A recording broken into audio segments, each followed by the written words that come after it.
There's a whole world of people who are living their lives and looking back, and to some degree or another, they're saying, I'm feeling a void. Something is missing. It's not necessarily loud or dramatic. It might be quiet, but it's there. We've all felt this way at times. This void isn't solved by finding the right job. People often think purpose is about matching your skill set with what you like to do, with something the world needs, an honorable endeavor. But until we get to the root of this void, this ends up only being a recipe for eventual burnout. This void is a result of the lack of Eros in your life.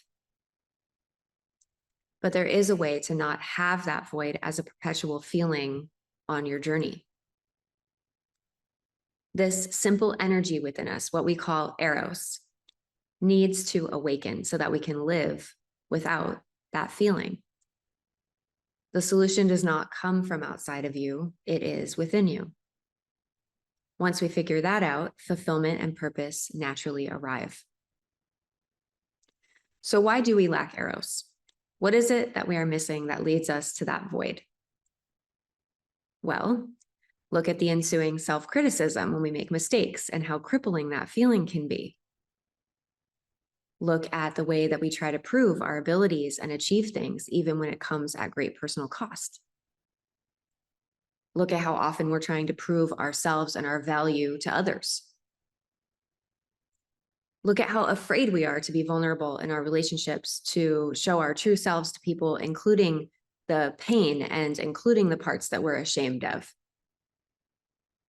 These behaviors deplete Eros, suppressing the energy inside of you. The path of Eros offers you a way to find your way out of this void and come back home to yourself.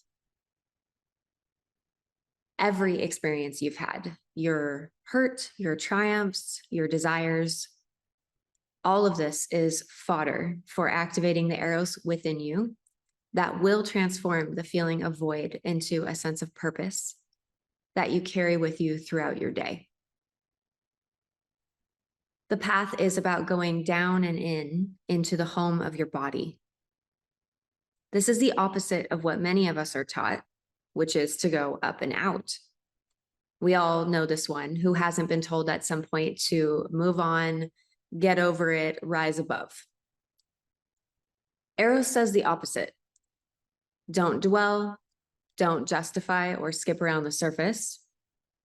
Go down and in, get intimate with your life, face what you've wanted to avoid until you have grown to love it.